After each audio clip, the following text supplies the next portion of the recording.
This house is mine now, Rachel. There's no room for you, so get out." My mother-in-law's cheerful voice filled the room, leaving Bob and me stunned. We had returned home to our city apartment after a successful birth in my hometown, only to find the door unlocked. Fearing an intruder, we cautiously entered, only to be greeted by my mother-in-law sipping tea in the living room, boldly declaring her claim. "My name is Rachel. I met Bob at a social gathering, and later we got married," she announced. From the outset, my mother-in-law had never seemed to approve of Bob and I meeting at such an event. "A woman who attends such a scandalous event will never be my daughter-in-law," she muttered upon our first encounter. But I silenced her with a smile, pointing out that Bob had attended the same scandalous gathering. Of course, the event in question was nothing of the sort. It was merely a gathering hosted by our colleagues from work. My mother-in-law, a single mother who had raised Bob with great care, seemed genuinely saddened when Bob moved out to get married. It appeared that her constant picking on me stemmed from this sadness. However, my strong heart prevented her attacks from having any effect. Frequently invading our home without invitation, my mother-in-law would take the train over, knowing Bob was at work. As someone who only went into the office once a week and worked from home the rest of the time, I couldn't ignore her persistent doorbell ringing and knocking, especially considering the disturbance it caused to the neighbors. Bob, whose job required him to be out every day, was not around during the day to deal with her. My mother-in-law would then proceed to complain about dishes in the sink, laundry piling up, and every other household chore she could find. She would go through every room without hesitation, criticizing any task she saw being done casually. Her catchphrase seemed to be, "Poor Bob, to have such a wife." I should have raised him to expect much higher standards for women. Yet despite her disapproval, Bob's love for me remained unwavering, much to my mother-in-law's dismay. Originally, I had a preference for older, dapper men, but Bob, who is 3 years younger than me, pursued me fervently, leading us to date and eventually marry. Whenever my mother-in-law picked on me, Bob would become very angry. I always reported to him what my mother-in-law said, prompting him to call her and say, "Mom, it's a hassle when you come without calling. Rachel isn't just hanging around at home, she's working." However, despite Bob's efforts, my mother-in-law never stopped coming unannounced. Instead, she often snapped at me, asking why I told Bob everything. Even before giving birth, I had grown accustomed to my mother-in-law's unannounced visits and complaints about housework. I no longer directly confronted her complaints. Instead, without taking my eyes off the computer screen, I casually responded to all her grievances with, I'm sorry, I'll do it next time." Despite my nonchalant attitude, I felt sorry for my mother-in-law, who seemed desperate to torment her daughter-in-law. Bob and I shared the housework, and I didn't pay much attention to my mother-in-law's complaints, simply thinking, she's at it again. However, her words when I reported my pregnancy were particularly harsh. "You're pregnant, child. Is it Bob's?" Bob and I hugged each other in joy, his excitement evident as he gently stroked my flat belly, expressing his eagerness to meet our baby. Yet my mother-in-law seemed to insinuate that I had conceived with another man. Was my instinctive response, which only seemed to fuel my mother-in-law's anger.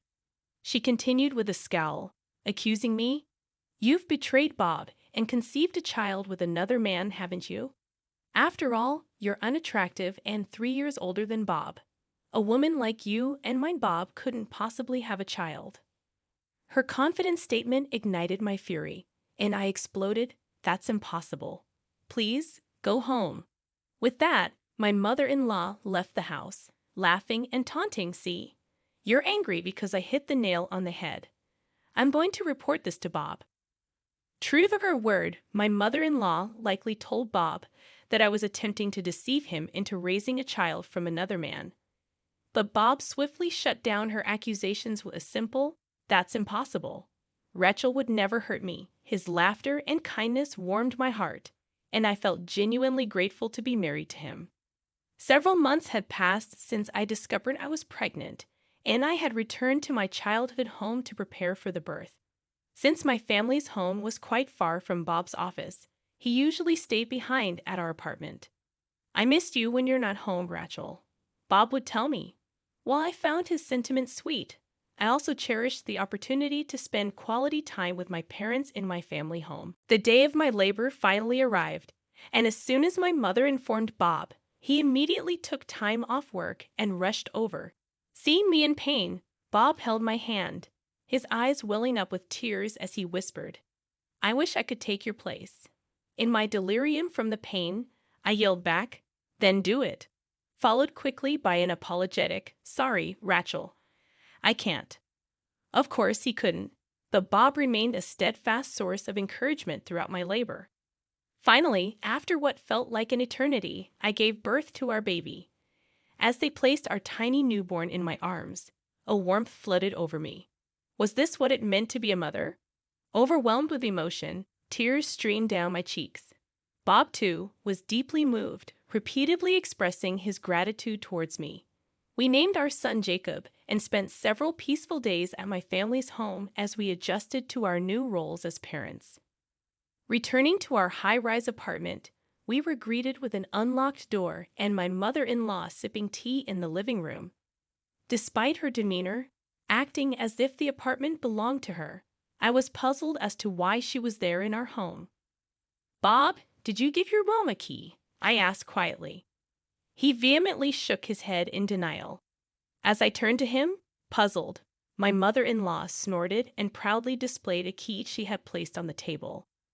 "I saw the key hanging at the entrance, so I borrowed it to make a copy," she admitted, seemingly pleased with herself. Indeed, we had a key hook at our entrance, but I never imagined my mother-in-law would steal it to make a copy. Taken aback by her audacity, I was startled when my mother-in-law finally noticed Jacob in Bob's arms. With a smile, she looked at Jacob's face and then turned to Bob. "Isn't that Rachel's child with some unknown man, Bob? You don't need to hold him. You're not the victim here. Just go home with me. You don't need to have anything to do with a woman like Rachel." "Are you still claiming that this is our child?" "I don't mind if you have a DNA test done. Why should I have to do that? It's obvious when you look at him. The baby is ugly, just like Rachel. He looks nothing like my handsome Bob." As she spoke, my mother-in-law glanced from Jacob to Bob. But seeing the fury on Bob's face, she froze. Bob's glare was intense, his expression furious. "Bob, I've always told you not to come to our place without asking and not to say mean things to Rachel. And yet you've made a duplicate key and come here. What is this?" I watched as Bob confronted his mother. "I was just trying to protect you." She tried to defend herself. "What you're doing is not protecting me. All you've done is cause trouble for me. Rachel is not ugly. She's beautiful. And Jacob has a cute face. Don't insult my family," Bob asserted firmly. "Your family is supposed to be me, right?" In response to his mother's shaky question, Bob calmly replied, "My family is Rachel and Jacob." While my mother-in-law stood frozen in shock, I quickly gathered up our valuables. "Let's go somewhere else, Bob. Your mom seems to think this is her place." "Where are you going?" she demanded in a shrill voice. "That's none of your business," I cheerfully replied. "You said there's no place for me here, and I have work to do. So, we're moving. Goodbye." With that, Bob and I left the apartment. As we exited, Bob asked, "What should we do? Change the locks?" Considering the impending task of raising Jacob, I couldn't bear the thought of living in a place where my mother-in-law could drop in unannounced every day. "No, let's move. We'll sell the house for now. Perhaps we'll rent a weekly apartment." Agreeing with my proposal, Bob and I temporarily moved into a weekly apartment, ready to start anew. During that time, Bob and I rented an apartment in a new condominium, marking the beginning of our move out of the house my mother-in-law insisted was hers. She genuinely seemed to believe she had a claim to the room in the tower residence where we used to live, and showed a confused expression when I let the movers in, exclaiming, "What's going on?" "This room, you might think is yours, mother-in-law, but it's a house that Bob and I bought. The ownership of this house is Bob's, so you don't have any legal claim," I explained firmly as I held Jacob, observing Bob giving brisk instructions to the movers. My mother-in-law's face turned pale upon hearing this revelation. As she could have just returned to her original house, I wondered why she was so panicked. However, she answered my unspoken question with her next words. "I have nowhere else to live but this house. I've already terminated the contract for my previous apartment," she confessed. I was surprised to learn that the apartment where my mother-in-law lived was a rental, and she had terminated the contract to live in this room. Bob, who had been listening to the conversation from a distance, was also taken aback. My mother-in-law then begged Bob and me, saying, "Please let me live in the house." However, Bob didn't allow it. As a final act of filial piety, he gave her a little money and told her, "You should be able to get back on your feet if you rent a room with this money." Still unable to bear the fact that she was being abandoned by her beloved son, my mother-in-law clung to Bob, crying, "Where will you live, Bob? I'm lonely. Please live with me." But there was no way Bob would agree to that. "I've told you over and over again to stop bullying Rachel, but you didn't stop, Mom. I appreciate that you raised me, but I wanted you to be happy that I've become independent and have a family. You relied too much on me, Mom. I think it's better for both of us if we never see each other again." With that, Bob made his stance clear, bringing an end to the emotional ordeal. At Bob's resolute words, my mother-in-law collapsed in tears, protesting, "No way." However, Bob's determination remained steadfast. Since I hadn't shared the address of our new apartment with her, my mother-in-law could no longer come uninvited. The thought of not having to see her anymore brought immense relief. On the night we completed the move, my mother-in-law, who seemed to have calmed down, called Bob and me numerous times. Busy taking care of Jacob, I hadn't paid attention to my smartphone and was startled to see the large number of missed calls late at night. I quickly set it to reject her calls. As her only son, Bob couldn't completely abandon his mom and took her calls for a while. However, each time Bob answered the phone, she began to spew insults about me. She even accused Bob of being brainwashed by me. Bob, usually kind and patient, seemed to be at his wits' end with the incessant ringing of the phone at all hours of the day and night. "Mom, I've tried not to abandon you because you're my mother and you raised me with care, but I'm at my limit," Bob finally confessed, his voice heavy with emotion. Despite my repeated warnings, my mother-in-law wouldn't stop bad-mouthing Rachel, and I didn't think she would ever change. "Mom, I won't answer the phone anymore, but I hope you can forgive me," Bob expressed, his voice heavy with guilt for having to sever ties with his own mother. It was clear he couldn't bear to hear his wife being disparaged every day. Receiving the declaration of severance, my mother-in-law was in tears on the other end of the phone. However, Bob firmly cut off all ties with her. Despite Bob, the landlord, telling her to vacate within a week, my mother-in-law refused and continued to occupy the empty room. Confused by her refusal to leave, we consulted a lawyer. When we conveyed through the lawyer that we might sue her, it seemed she finally left the house.